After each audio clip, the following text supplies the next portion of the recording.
All right. Welcome back, everyone. Thank you for joining us, for those who've been here all morning, through a really exciting, I think, look through the stocktake that Canada faces as we head into COP28 and that the world faces as we all move towards net zero by 2050. We have already had all sorts of data put your way, all sorts of insights from all sorts of perspectives, from coast to coast to coast, and we're about to move into, I think, one of our most important and exciting conversations. To introduce the person who will be offering those remarks, I'm pleased to introduce one of the co-founders of Canada 2020, a former president of it as well, and board member today, Tom Pitfield. Over to you.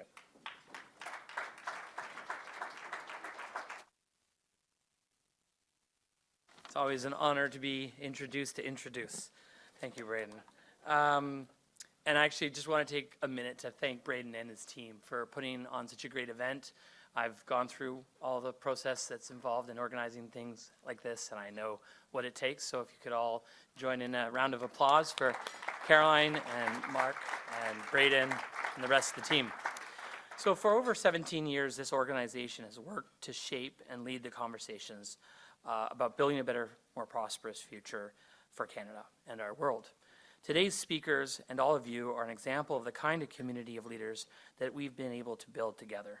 And I want to thank you for sharing your unique insights and ideas as people who believe that government can and must be a force for good. Our next speaker has dedicated his life and career to this work, and especially to building the clean growth economy that Canada's future is counting on. And we're fortunate that he could take time to join us to take stock of where we stand at such a pivotal moment for Canada's net zero policy and leadership. Without any further ado, please join me in giving a very warm Canada 2020 welcome to Canada's Minister of Energy and Natural Resources, Jonathan Wilkinson.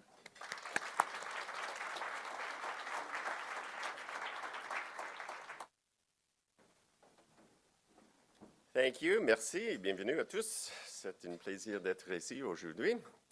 I would like to just begin by acknowledging that this event is taking place on the traditional ancestral territories of the Anishinaabe Algonquin people.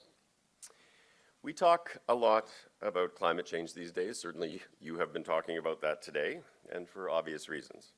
Climate change is altering our world's natural environment in a myriad of different ways. It is also rapidly transforming the global economy and global finance in ways that are creating enormous economic opportunities for those who approach the transition to a low-carbon future in a thoughtful, determined, and focused manner. The global energy transformation, which is already well underway, is both an environmental imperative, no doubt, to protect the future of the planet, but it is also an economic opportunity on a scale not dissimilar to the Industrial Revolution. In releasing the World Energy Outlook 2023 last week, Dr. Barwal, the Executive Director of the International Energy Agency, stated, "The transition to clean energy is happening worldwide, and it is unstoppable. It is not just a question of if, it is just a matter of how soon." La plupart des Canadiens sont en effet préoccupés par les changements climatiques, mais ils s'inquiètent également de leur situation économique et veulent s'assurer qu'eux-mêmes et leurs enfants auront de bons emplois et des opportunités économiques à l'avenir. Je suis ici pour vous dire pour que le Canada puisse saisir les opportunités extraordinaires créées par la transition vers une économie net zéro, nous devons accepter les réalités du changement climatique et veiller à ce que cette prise de conscience informe et façonne les fondements de la stratégie économique de notre pays. I am here to tell you today that for Canada to seize the enormous economic opportunities that can be created through a transition to a net zero economy, we must accept the realities of climate change and ensure that this realization informs and shapes the fundamentals of our country's economic strategy. Today, I want to talk a little bit about how we are building a better Canada through the thoughtful and strategic development and implementation of a green economic plan for the present and for the future. A plan based not on wishful thinking, a plan that takes the world as it is, accepts the future that seems most likely, and looks to make it work to help our people and our companies seize the opportunities that are indeed before us. Such opportunities are already increasingly being reflected in consumer and industrial behavior. Consider this. In 2020, 1 in 25 vehicles sold worldwide were zero-emission vehicles. That number jumped all the way to 1 in 5 last year. That is an amazing statistic. More than 500 gigawatts of renewable generation capacity are set to be added by 2023, or in 2023, and more than $1 billion a day, US, is being spent on solar deployment. Going forward, the IEA projects that by 2030, almost half of the world's electricity supply will come from renewables, and 80% of all new electric capacity from now to 2030 will be renewable. It projects that 50% of US car registrations will be electric, and that heat pumps and other electric heating systems will outsell fossil fuel boilers. Partout dans le monde, les entreprises, les syndicats et les gouvernements se lancent dans une course à la réduction des émissions de carbone et à la saisie des extraordinaires opportunités économiques qui découleront de la transition vers un avenir à faible émission de carbone. The transition is being fueled by global financial markets that are increasingly playing a shift to lower carbon through the investment decisions that they are making. Successful businesses, as many of you will know, must interpret and adapt to changes in the business environment in which they operate. It's what their shareholders expect, it's what their employees depend upon. Governments are no different. To effectively serve their citizens, they must also be capable of responding to changing circumstances and to taking decisive actions. Increasingly, governments around the world, friends and competitors, are taking action. Our American friends are making massive investments in growing a green economy through the Inflation Reduction Act. Similarly, the European Union, Japan, Australia are putting into place strategies for accelerating clean economic growth. And beyond democratic friends, countries like China are also moving very, very strategically. In 2022, China accounted for around half of wind and solar additions worldwide, as well as over half of global electric vehicle sales. And China presently dominates supply chains for critical minerals around the world. China has made a major bet on the energy transition and aims to be a leader in the technologies that are going to be central to such a transition. This is something that really must be a wake-up call for those politicians in Western countries that continue to believe that future prosperity lies in simply pursuing pathways that the energy transition fundamentally is disrupting as we speak. La bonne nouvelle, c'est que le Canada est extrêmement bien placé pour saisir les opportunités qui seront cruciales dans la transition vers un monde à faible émission de carbone. Successful strategies leverage comparative advantages, and Canada has a lot going for it to help us win on a global scale. We have a well-educated and highly trained workforce. We have vast natural resources that are increasingly in demand. We have innovative energy and clean technology companies, technologies and expertise, trade agreements with major economies around the world, banking, political, legal, and regulatory systems that are stable and predictable. What Canada needs at this moment in our history is a thoughtful and ambitious economic strategy that ties it all together, one that will create wealth and good jobs in every region of this country. This is something that your federal government has been focused on since it was elected to office in 2015. Canada's Green Economic Plan has 5 pillars. The first is to identify and aggressively pursue those areas of economic opportunity that will be significant areas of growth as we move towards a lower carbon future. Areas like critical minerals up and down the value chain, hydrogen and hydrogen production technologies, carbon capture, renewable electricity, biofuels and biomass, and nuclear technology and supply chains. The path to net zero by 2050 and the economic prosperity that it brings will look different in every country around the world. And likewise, it will look different in every region of Canada. It is net zero petrochemical facilities in Alberta. It is hydrogen production facilities in British Columbia, Nova Scotia, and Newfoundland. It is low-emission potash mines and rare earth processing in Saskatchewan. Il s'agit de la fabrication de véhicules électriques en Ontario et de la fabrication de batteries au Québec. Canada is blessed with enormous potential, opportunities that can be realized in such a future. In fact, I would suggest that Canada is one of the most advantaged countries in the world. Potential is, though, only potential.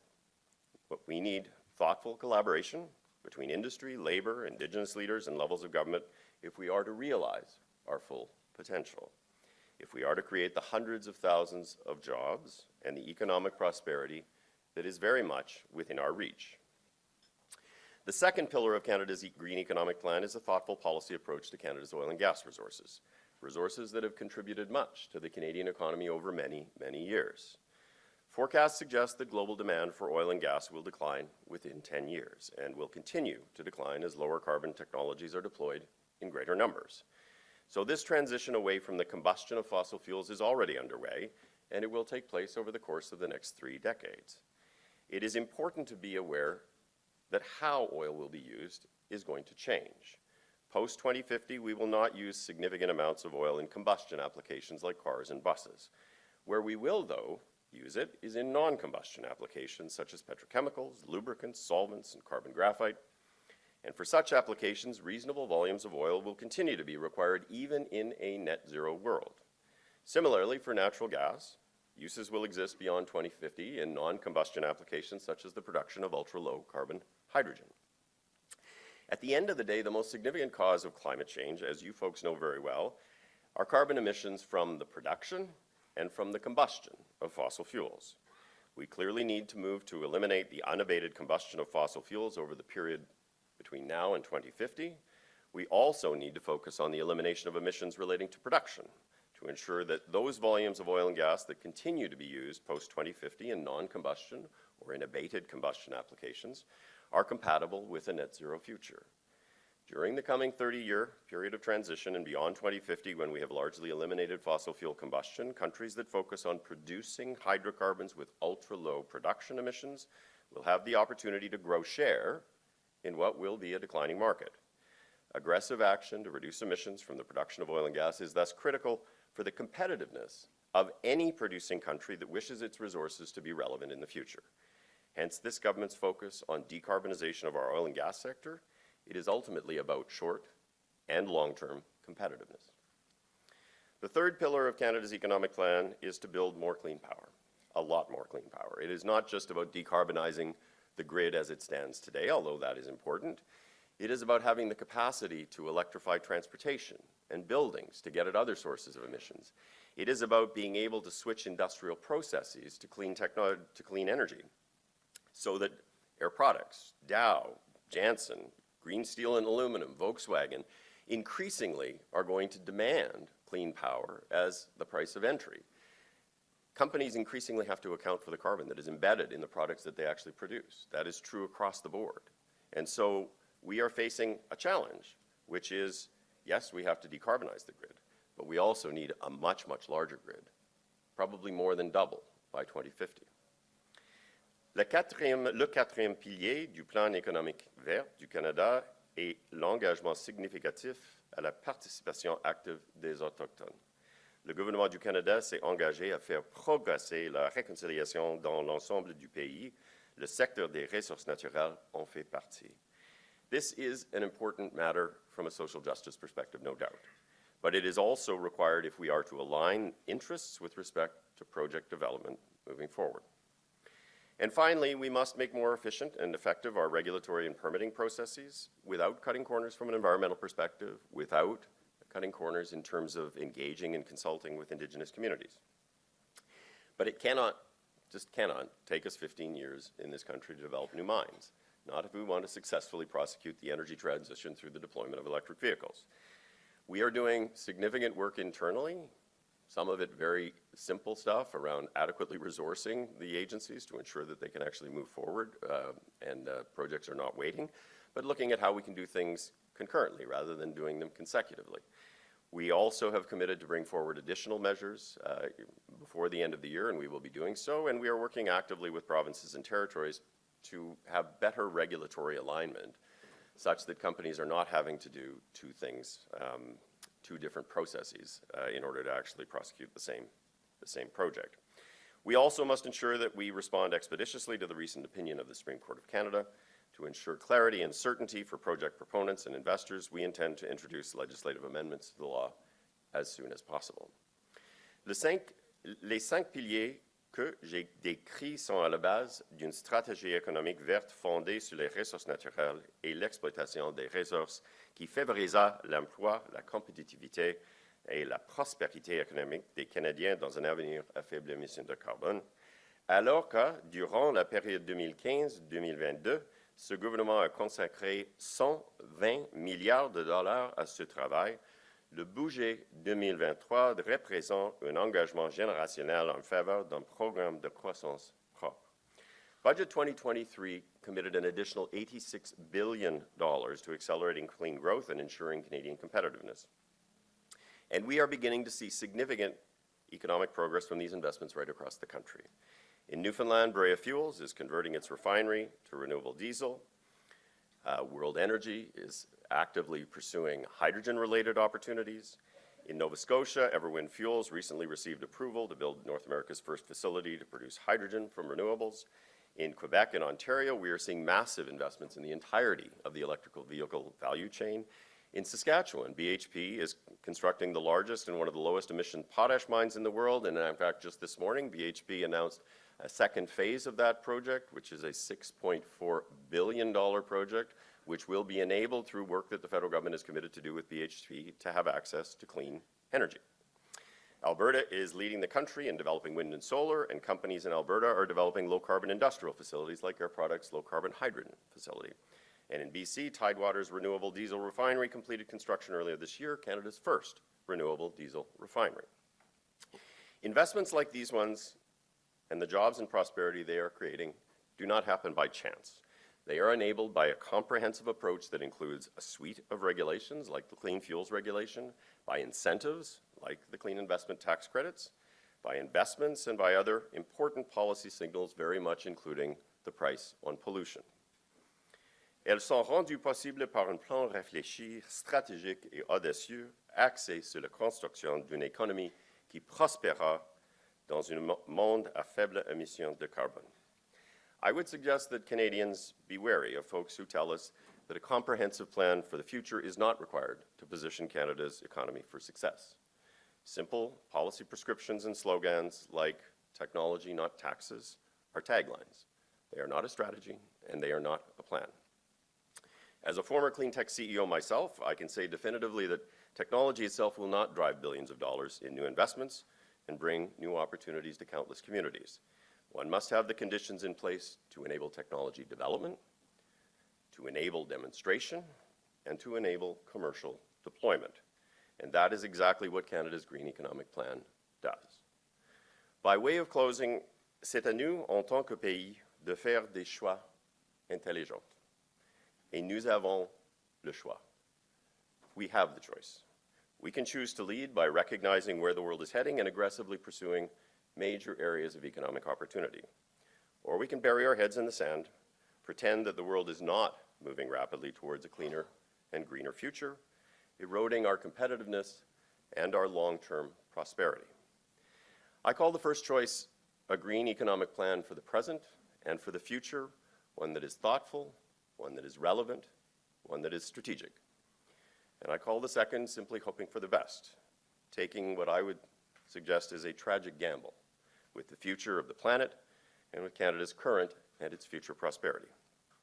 Ladies and gentlemen, any thoughtful person, I think, must conclude that we simply must choose to lead.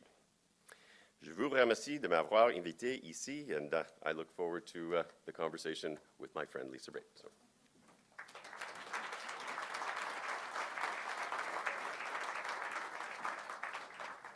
Thank you so much for that, Minister. We really appreciate you sharing that look ahead at both ahead of COP28 and so much of Canada's context of leadership on this right now. I am pleased to bring up a former Minister of Natural Resources and Labour and Transportation to help get into some of those questions in more detail, and I'll invite the Minister back up to the stage again. Please give a warm welcome to the Minister and the former Minister. Thank you. Thank you. Wherever you want, sir. You can grab a seat. The hot seat. That was a very good speech, Minister. Thank you very much. Thank you. I know everyone appreciates it. So something happened this week. Is there an elephant in the room? Got a lot. No. That got a lot of attention. And look, if you've been a minister, you've been put in a position where you have to answer to policy decisions that are popular/unpopular.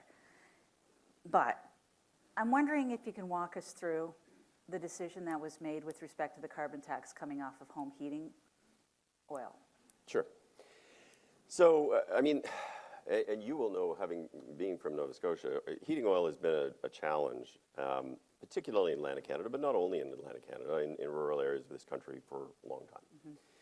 Heating oil is different from other ways of heating our homes in the sense that it is, on average, more than double the cost of natural gas. And in some provinces, it's 3 to 4 times the cost of natural gas. And it is primarily focused in areas that tend to be lower income. So energy poverty is a real challenge for people, particularly people who are many of the folks that are on home heating. That is obviously a challenge at this point in time because we are facing affordability challenges across the board and across every province and territory in Canada. And so in that context, we made the decision, yes, to remove the price, but to do so in the context, for a period of 3 years, but to do that in the context of actually moving toward what is a much better solution from a climate perspective and what is a much better solution from an affordability perspective. So we are putting a lot more money into the deployment of heat pumps for folks that are on heating oil. Those heat pumps will be free in provinces that step up to partner with provinces and territory, or with the federal government. Right now, that includes PEI, Nova Scotia, and Newfoundland and Labrador, but it's open to every province and territory in this country. So it was a way to go at what is a critical issue from an affordability perspective in a manner that actually will help long-term affordability and will actually help us with the climate challenge because, of course, heating oil is far more polluting than natural gas. And I assume the free heat pump comes if you're transitioning out of fuel, not if you already have electric baseboard as your main place. So there are a couple of different programs. This program is focused primarily on people who use heating oil and you are transitioning to a heat pump. But there are other programs. We have a Green Buildings program at Natural Resources Canada, and we also have a $40,000 zero-interest loan that is run out of CMHC.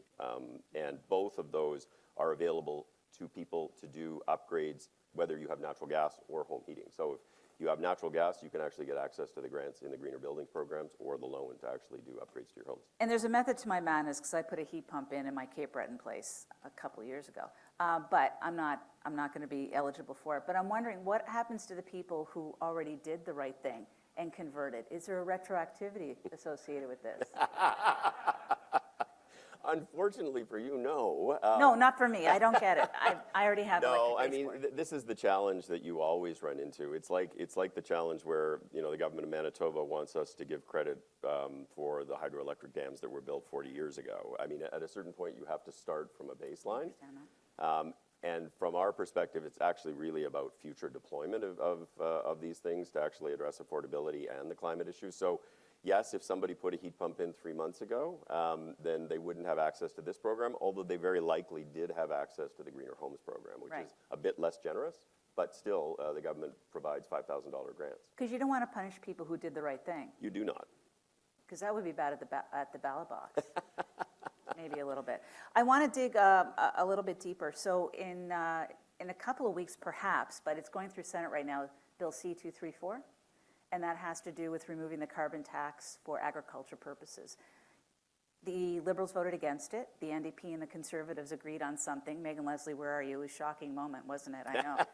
And they decided to pass it. It's gone into the Senate. It's got an amendment. What's going to happen when it comes back to the floor of the House of Commons, given what you have just done in terms of home heating oil? Do the farmers not deserve a break?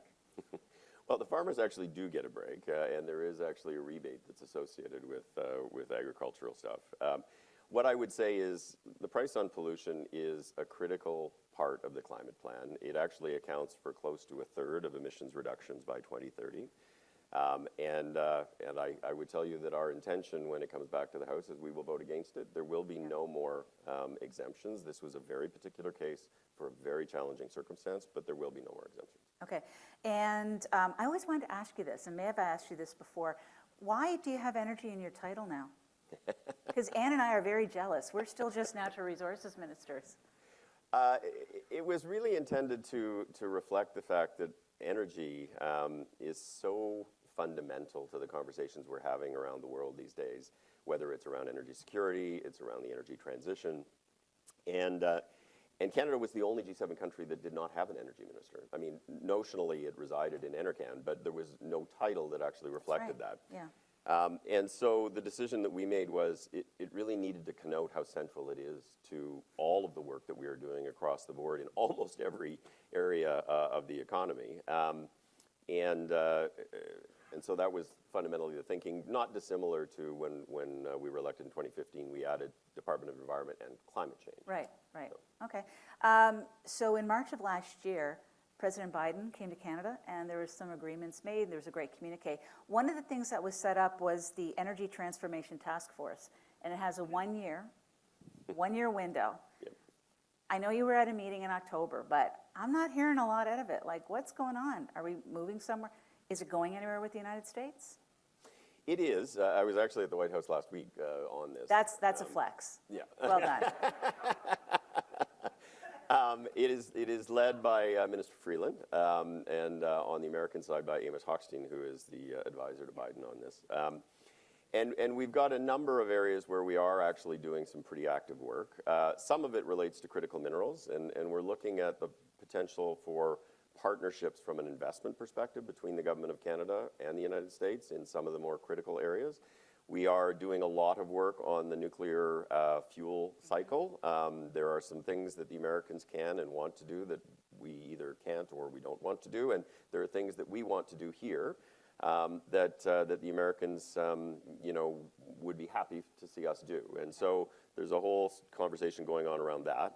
There are a number of other things, but I would say critical minerals and nuclear are probably the highest priority items, and we do intend to drive to some deliverables by next Because month. you do have a timeline. We do have a timeline. Yeah. So you mentioned critical minerals. It's great that we announce EV plants. It's great that we announce the assembly, the battery stuff. But you mentioned it. Opening a mine is pretty tough. But I'm going to go two different places on this. The first one is, as was pointed out earlier today, that the roads to resources go through Indigenous lands. And I want to know, Minister, can you promise me that we're going to have federal Indigenous loan guarantees sometime in November? So you probably need to pitch that question to Christopher Freeland. But I would say, look, we've been working on a program for Indigenous loan guarantees now for quite some time. And we actually appointed an expert group about a year ago to do a lot of the work external to the department to help us think our way through this. There are examples out there. The government of Alberta in particular has done a lot of work in this area and has their own loan guarantee program. I am very optimistic that we will be able to move this forward. And as I said in my speech, that is partly an issue around social justice. Like, if we're going to be building major projects in traditional territories, there need to be long-term benefits that flow back to the communities that exist there. But it's also about aligning interests. I mean, at the end of the day, we are done with the days when a mining company comes into the traditional territory of a particular First Nation and says, we're going to give you 6 jobs and 2 procurement contracts, and you should be happy with that. Exactly. So I am very optimistic. You will have to stay tuned, but I'm very optimistic that we will make progress on that. Yeah. And I'm going to dig a little deeper. Will there be the same carve-out for any fossil fuel-related projects? So. There are No one lots said of this was going to be an conversations easy. going. You asked me to do this, so you may regret your wish to have me interview I want you now. Anne, so. Too late. Anne's dealing with Seamus later. It's going to be ugly. So that is obviously a very active conversation. So obviously part of what we are trying to do with the loan guarantee program is catalyze a lot of the projects that are part of the energy transition. Yeah. But there is also the case that there are lots of Indigenous communities that are interested in participating in existing assets. Yeah. And so we are trying to strike a balance Okay. In that context. I appreciate that. That's different than what you told me in July, so that makes My me thinking happy. has evolved. So. No, and so has your policy on carbon tax too, it seems. It's okay. It's okay. I want to go back for a second to Atlantic Canada, Minister. Atlantic Loop, that's a really important project. Yep. That's a really important project for electrification and for a source of stable power, actually, in the Maritimes, since they're growing. Lots of immigration happening there, lots of business. Can you give us an update where we are? Sure. So you kind of have to start by how did the Atlantic Loop actually, how did the conversation start? And it actually came from Atlantic Canada. Yeah. It came actually mainly from Stephen McNeil when he was Yeah. Premier in Nova Scotia. And the idea was that you would build this, transmission grid that would enable the wheeling of power from Quebec into Atlantic Canada, that would help Atlantic Canada to retire coal plants and eventually be able to get to a net zero grid. There are a number of things that have happened in the interim that I think have changed the equation quite significantly. One is that Quebec is finding that it is not as electricity rich as perhaps it thought it was even 5, 10 years ago, and that they are actually now looking at adding incremental generation capacity in Quebec just to meet their own needs. So the idea of wheeling power into Atlantic Canada is less attractive for Quebec, and it's less attractive for Atlantic Canada because they can't be sure that they're actually going to get the electricity when they need it. Right. There's also the fact that, not surprisingly, that as they move closer to this conversation, the Atlantic provinces started to get more interested in actually self-generation because that creates local economic development rather than simply wheeling power in.